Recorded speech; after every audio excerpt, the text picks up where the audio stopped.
ધારી ગીર પંથકમાં વરસાદ વરસ્યો છે। રાજુલા જાફરાબાદ પંથકમાં પણ વરસાદ। જાફરાબાદ શહેર અને ગ્રામ્ય વિસ્તારમાં વરસાદ। ટીંબી નાગેશ્રી હેમાળ સહિતના ગ્રામ્ય વિસ્તારોમાં વરસાદ વરસ્યો છે। તો વઢેરા સહિતના ગામોમાં વરસાદથી ખેડૂતો ખુશખુશાલ બન્યા છે। તો અમરેલી જિલ્લામાં પણ વરસાદ વરસ્યો છે। ગ્રામ્ય વિસ્તારોમાં વરસાદથી ધરતીપુત્રો આનંદિત બન્યા છે।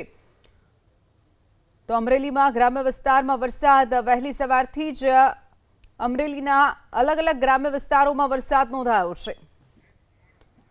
વધુ વિગતો સાથે સંવાદદાતા હરેશ ખુમાણ આપણી સાથે ફોન લાઈન ઉપર છે। હરેશ, અમરેલી જિલ્લામાં વરસાદ વરસ્યો છે વહેલી સવારથી જ, કયા કયા વિસ્તારોમાં કેટલો વરસાદ, કેવો માહોલ છે?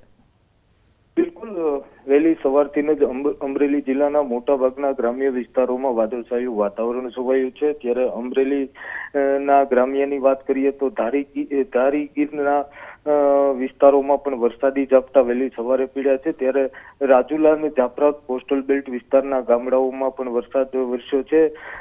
ખાસ કરીને રાજુલા શહેરમાં ધોધમાર વરસાદ વરસતા વરસાદી પાણી રસ્તાઓ ઉપર વહેતા થયા છે। ત્યારે જાફરાબાદ ગ્રામ્યમાં પણ ધીમી ધારે વરસાદનું આગમન થયું છે। જાફરાબાદના દુધાળા, કડિયાળી, ડુંગર, કુંભારિયા, હિંડોવડા, સતડિયા સહિત જે કોસ્ટલ બેલ્ટ વિસ્તારના રાજુલા જાફરાબાદના ગામડાઓ છે તેમાં ધીમી ધારે વરસાદ વરસી રહ્યો છે। એટલે વહેલી સવારથી જ અમરેલી જિલ્લાના ગ્રામ્ય પંથકોમાં વાદળછાયા વાતાવરણ વચ્ચે ધીમી ધારે વરસાદનું આગમન થઈ રહ્યું છે।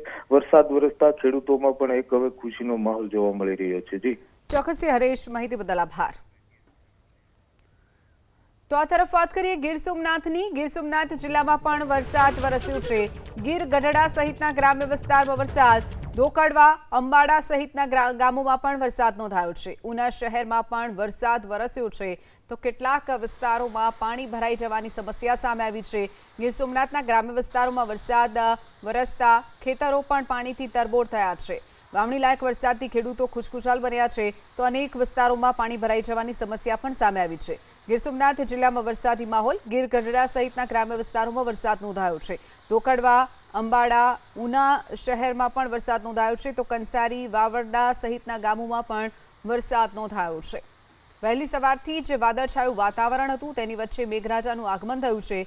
મેઘરાજાએ સમગ્ર ગીર પંથકમાં દળબડાટી બોલાવી છે અને અનેક વિસ્તારમાં ધોધમાર વરસાદ ખાબક્યો છે। આ તરફ વાત કરીએ જૂનાગઢની। જૂનાગઢ જિલ્લામાં પણ વાતાવરણમાં પલટો આવ્યો છે। કાસોટા ગામ સહિતના વિસ્તારમાં વરસાદ। ગ્રામ્ય વિસ્તારમાં વરસાદથી ખેડૂતો ખુશખુશાલ બન્યા છે। જૂનાગઢના વંથલી પંથકના ગામોમાં પણ વરસાદ નોંધાયો છે। તો જૂનાગઢ જિલ્લાના વાતાવરણમાં પલટો આવ્યો હતો અને જૂનાગઢમાં પણ મેઘરાજાનું આગમન થયું છે, જેના કારણે વાતાવરણમાં ઠંડક પ્રસરી છે। કાસોટા ગામ સહિતના વિસ્તારોમાં વરસાદ વરસ્યો છે। ગ્રામ્ય વિસ્તારમાં વરસાદથી ખેડૂતોમાં ખુશી જોવા મળી છે। આ તરફ વાત કરીએ રાજકોટની। રાજકોટ જિલ્લાના ગોંડલમાં પણ વરસાદ વરસ્યો। ગોંડલ શહેર અને ગ્રામ્ય વિસ્તારમાં વરસાદ।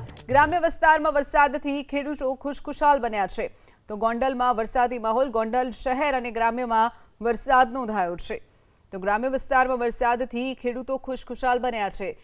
તો સારો એવો વરસાદ વરસતા ખેતી પાકને પણ ફાયદો થશે અને આવનારા સમયમાં હજુ પણ સારો એવો વરસાદ વરસે તેવી પણ ખેડૂતો આશા રાખીને બેઠા છે। વાવણી લાયક વરસાદ વરસ્યું છે, જેના કારણે ધરતીપુત્રોમાં પણ ખુશી જોવા મળી છે। રાજકોટનું ગોંડલ, જે વહેલી સવારથી જ વાદળછાયું વાતાવરણ હતું અને તેની વચ્ચે મેઘરાજાનું આગમન થયું છે। ધીમી ધારે વરસાદ નોંધાયો છે। ગોંડલ શહેર અને ગ્રામ્ય બંને પંથકમાં સારો એવો વરસાદ નોંધાયો છે, જેના કારણે ખેડૂતોમાં ખુશી જોવા મળી છે। ગ્રામ્ય વિસ્તારમાં વરસાદથી પાકને પણ ફાયદો થશે, જેને લઈ ખેડૂતો ખુશ બન્યા છે અને આવનારા સમયમાં સારો વરસાદ વરસે તેવી પણ ખેડૂતો આશા રાખી રહ્યા છે। દક્ષિણ ગુજરાત બાદ સૌરાષ્ટ્રમાં પણ વરસાદનું આગમન। અમરેલી, જૂનાગઢ અને ગીર સોમનાથ જિલ્લામાં વરસાદ વરસ્યો। જૂનાગઢ શહેર અને વંથલી પંથકમાં વરસાદ। કાસોટા ગામ સહિતના વિસ્તારમાં વરસાદ। ગ્રામ્ય વિસ્તારમાં વરસાદથી ખેડૂતો ખુશ જોવા મળી રહ્યા છે।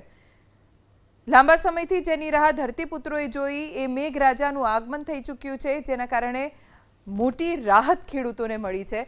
ડર હતો, ચિંતા હતી કે જો વરસાદ નહીં વરસે તો તેમના પાકનું શું થશે। અમરેલી, રાજકોટ, ગીર સોમનાથ, જ્યાં સવારથી જ વરસાદી માહોલ છે, ક્યાંક ઝરમર વરસાદ છે, ક્યાંક ભારે વરસાદ પડી રહ્યો છે, પણ આ વરસાદ ધરતીપુત્રો માટે કાચા સોના સમાન સાબિત થઈ રહ્યો છે।